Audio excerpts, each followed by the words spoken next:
Welcome to another episode of the MDM podcast. I'm Mike Hockett, our executive editor. Addison, Illinois-based Partstown has consistently been one of the wholesale distribution industry's fastest growing companies over the past 2 decades.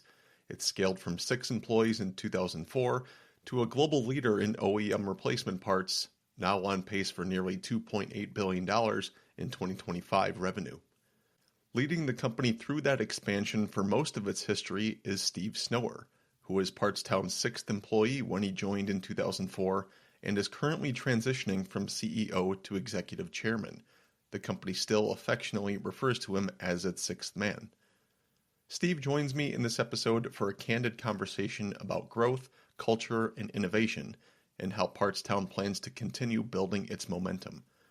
We discussed the company's recently launched Town Shares employee ownership program, which he calls the most important initiative in Partstown history, and how it strengthens culture and creates shared success. We also touch on the company's newly opened Global Fulfillment Center in Phoenix and what it has done for Partstown's logistics and service capabilities.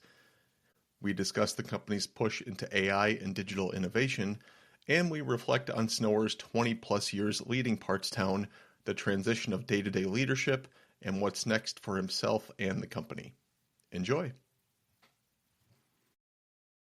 Steve, welcome to the MDM podcast. Thanks, Mike. Good to be here. Appreciate it. We regularly publish news updates on Partstown and on our website and in our newsletter. And between that and the company's frequent representation with speaking engagements at industry events, I think that most of our MDM audience is familiar with who Partstown is, but even so, I always like to start with a quick snapshot of what the company looks like today. So can you give us a broad overview of Partstown's footprint and its core market role? Absolutely, Mike. Thank you. We are a high-tech global distributor of mission-critical replacement parts.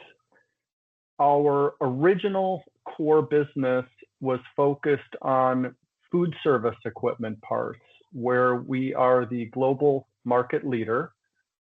We're also rapidly growing in the distribution of residential appliance parts and HVAC parts currently.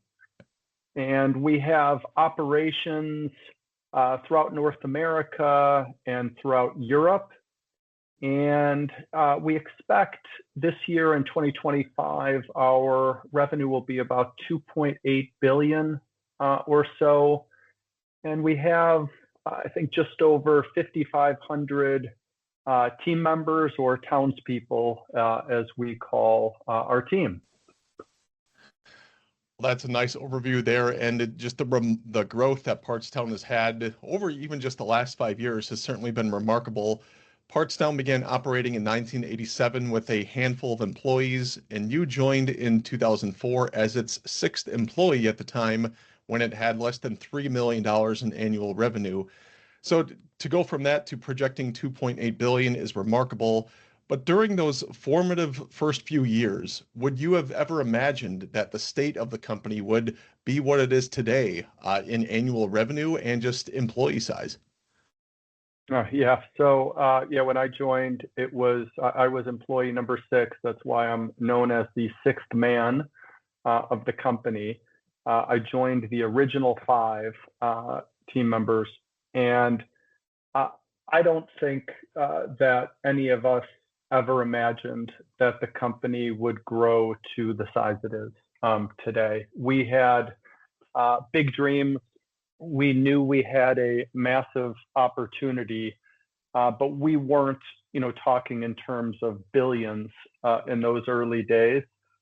We were basically building from scratch with a focus on building in alignment with the core values that we established early on, bringing digital capabilities to our industry, developing great manufacturer partnerships and a great customer experience. So we were really just putting one foot in front of the other, trying to build something in those early, kind of startup days. I don't think any of us imagined how big the company might become. Well, it's been a great story to watch unfold. And there's been so much exciting and interesting activity out of Partstown in just the past year that we probably can't cover it all in this podcast, but I would like to highlight a few items and get your thoughts on them. So I want to start with the launch of the company's employee ownership program called Town Shares.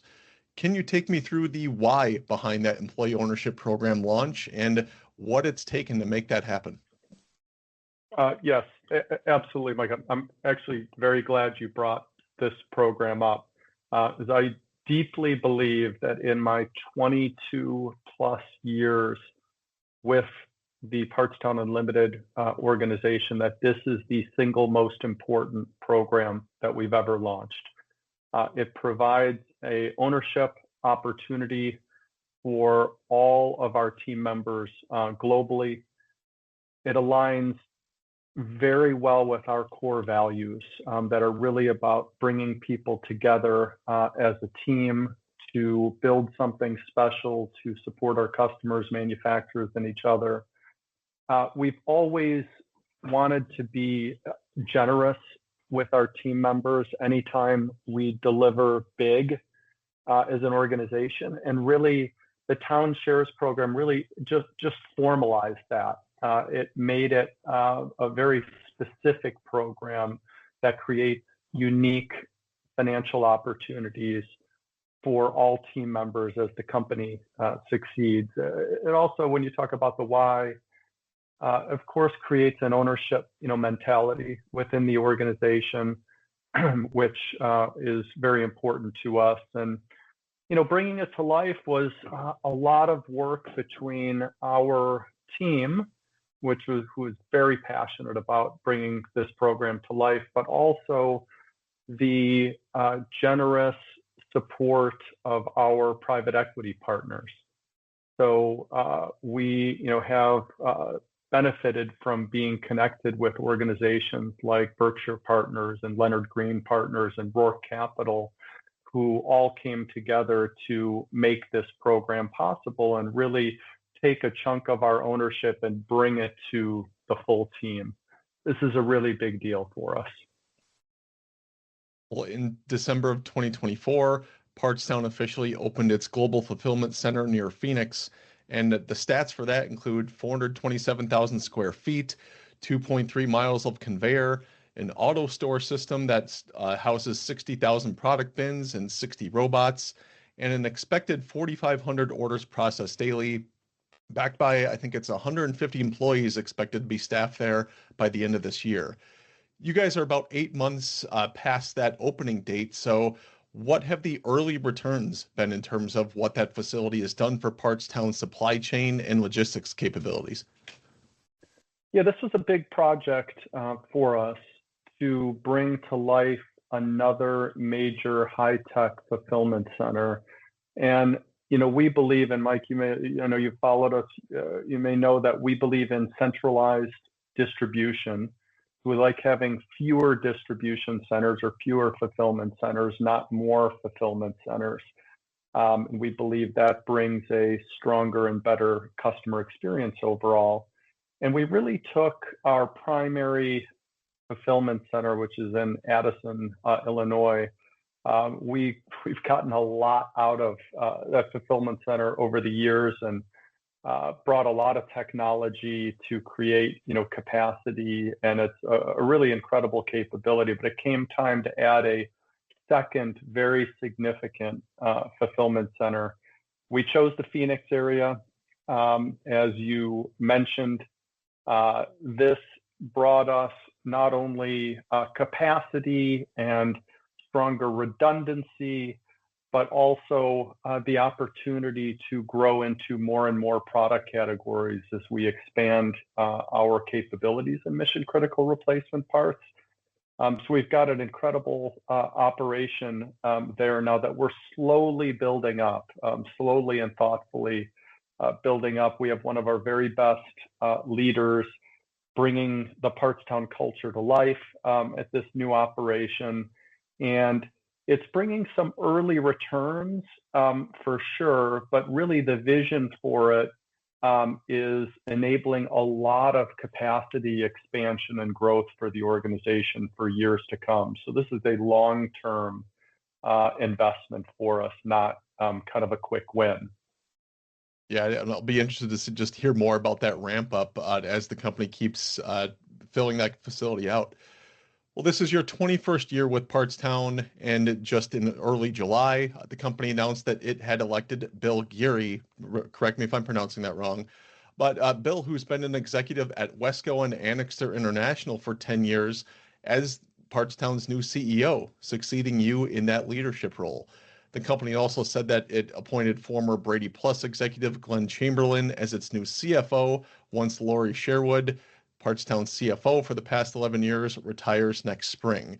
So this follows new leaders at positions of Chief Information Officer, VP of Supply Chain, and Chief Strategy and Operations Leader, all within the past 12 months. So that is a lot of new faces in key positions, with a couple more to come over this next year. So what can you say about what this new look leadership that Partstown will have, just its qualities and its experience that it's going to have over the next few months and into the following year here? Yeah. So as you mentioned, earlier in the conversation, Mike, our organization has grown from 3 million in annual revenue to close to 3 billion in annual revenue, over the past 20 years. So over that arc of time, we've of course, added leaders and added, team members over and over and over again, and blended the new leaders, in with existing to, come together culturally and bring the best, kind of outside minds along with those that have grown up more within the Partstown organization.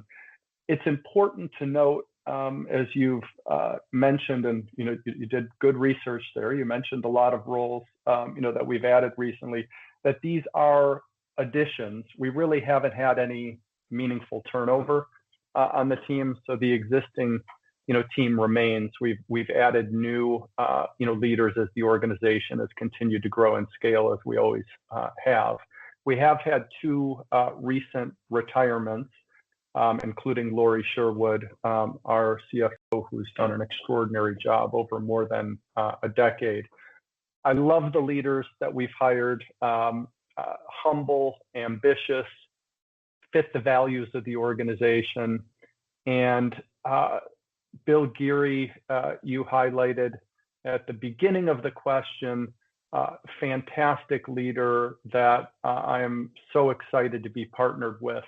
Now, and by the way, Mike, I'm not going anywhere. I've transitioned into the exec chair role, but a very active form of exec chairman, and am partnering closely with Bill. And I believe, under Bill's leadership, we're going to bring our leadership together, beautifully, the tenured, team, as well as the new leaders that have joined. And it's the beginning of another very extraordinary growth arc that I think we're going to see in the coming years. Well, that's great to hear. And we'll definitely touch on what the future looks like for you a little more just a bit later. But I know that one of the priorities that Partstown has had on the service side is that constant expansion of same-day delivery service. I believe the latest update I saw was back in mid-2024, when the company said that it, at that point, was offering same-day service to over 130 Parts and Towns locations in the U.S., and that it is available if a customer's shipping address is within 50 miles of a participating Parts in Town location. Is there any update you can give on where Parts in Town is at with that same-day delivery rollout? Yeah, so with mission critical replacement parts, our customers need to get access to parts very quickly. And we've always, wired our operations to provide exceptionally fast service, late cutoff times, limiting split shipments, in-stock availability, really fast speed of delivery. The Parts in Town, capability that you've mentioned here is a capability that we brought to life a few years back that allows same-day pickup, same-day delivery, opportunities for very urgent needs. We have continued, to expand that capability. We love partnering with local service and parts companies to help them grow and benefit from our digital capabilities. So it's a nice program. Most of our shipments, of course, come from our major fulfillment centers, but this has been a nice value-added service that our customers have appreciated and our service company partners have loved because it's brought a lot of business to them. Well, we at MDM love to hear about where distributors are at in their digital transformation and what they're up to on the technology side. And I know that some of that is led by your VP of Growth and Innovation, Emmanuel Delgado, who has great visibility in the industry and is a frequent speaker at industry events, including at MDM's own Shift conference a few years ago.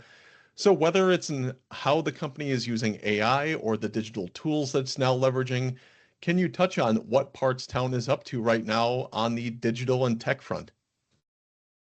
Yeah, absolutely. And thanks for the shout out to Emanuela. She's been a long, time loyal Partstown, leader who has been behind a lot of breakthrough innovations, that we've brought to the market, and she continues to lead our innovation capabilities. Also, Myron Washington, our Chief Digital Officer, who's done an extraordinary job. And we always aspire to be the first mover on meaningful new technologies. And that dates back to when, I joined the company 22-ish, years ago. The idea was to bring digital capabilities to an industry that at the time didn't have any. And we went on to become the digital leader and the mobile leader, and bring lots of really cool technologies that have helped customers find, buy, and get what they need quickly. So we continue to look to be the first mover. We do believe that AI will be perhaps the most transformative technology that we've seen. And we're certainly spending a lot of time learning and exploring, AI use cases where together with our team, we can bring new benefits to our customers, manufacturers, and organization. I won't get into a lot of specifics, around the specific innovations that we're working on, but we have a very strong push, for innovation led by people like Myron and Emanuela, and Bill Geary, who's joined recently, has kind of jumped right into the mix there as well. So we're going to continue to be an organization that's focused on growth and innovation. Well, there's a good reason why Partstown frequently appears at these kind of industry events on the digital and technology side, because you guys are constantly doing some interesting things on that front. So I'll definitely be interested to see what the future looks like on the tech front out of Partstown. Well, moving on to culture, that has proven to be such a critical component for success, especially since 2020. And you've spearheaded Partstown's culture over the past 2 decades. It's been named among top workplaces by the Chicago Tribune for 4 years. And from what I've read, you initially established core values of integrity, passion, courage, and innovation, and then added safety and community as the years went on. How challenging is it to maintain an effective culture today versus, let's say, 20 years ago when you were early on at Partstown? And how has that role of culture played in Partstown's success during your tenure there? And I also have to say that I do love that the company's employees are called townspeople. So I just love to get your thoughts on culture at Partstown and what it's taken to make it the success that it is. Yeah, absolutely. And Mike, thanks for bringing up culture. So yeah, when I joined the organization, I mentioned a few minutes ago, like the vision to bring digital capabilities to an industry that didn't have one, but the other kind of big driver for me leaving a much larger organization to come to an organization with just 5 team members was to build a culture from the very beginning, and felt that if we could instill a set of core values into our team from the beginning and hire new team members or townspeople that fit those values, that we could create a differentiated culture that would allow us to grow and innovate over and over and over again. And I believe that culture, when you really get it right, is the greatest differentiator. You could have the greatest source of sustained differentiation. Companies can have great product launches or technology launches or win a big deal, here and there. But, companies that are able to do it over and over and over and over again tend to be companies with really strong cultures and values. So, yeah, we started with the 4 core values. Over time. It's expanded to 6. We do a lot of work with the core values every day. Our recognition programs are around the core values. We hire to the core values. We reward people based on their performance of the core values. It's really a big deal in our organization. It is hard to perpetuate that. There's no question about it. When we were a smaller organization and a very tight-knit group, that was easier to kind of keep our eye on the culture and hold it together and strengthen it. So it becomes the responsibility of all of our leaders and townspeople all over the world to hold each other, accountable to the values, live those values, understand the values, inspire the values of the organization. So we work really hard on this every day. It's particularly hard with mergers and acquisitions. Over the years, we've done, I don't know the number off the top of my head, but 30 plus, acquisitions, and bringing the values and the culture to life within acquired organizations that join can be challenging, but it's worth it. It's a lot of work, but it's meaningful work that we need to keep focusing on, because culture continues to be our greatest differentiator. And if we let the culture dissipate, that's when I fear that we will lose our growth and innovation strength, that we've demonstrated for so long. We're not going to let that happen. And you mentioned the low turnover rate, and culture undoubtedly plays a key role in there. Well, tariffs have dominated the discussion in supply chain distribution discussions for all of 2025. So I at least wanted to touch on this with you. And given that Partstown's product offering spans everything from restaurant equipment to HVAC to plumbing to electronics, Jansan, and more, that means there's a lot of different tariffs at play for the company to account for. What kind of challenge has the tariff situation been for Partstown? And can you share anything about the strategy taken there just to ensure that things proceed as smooth as they can? Yeah, so generally, as an organization, we like to spend our time with customers and manufacturers and focusing on doing great work every day and not spending a whole lot of time talking about other things, that are going on. Of course, this run of tariffs, over the past, several months has our attention, naturally, and we've had to spend some time there, and it's been a moving target, so it's been, challenging for sure. So we've spent a fair amount of time on it.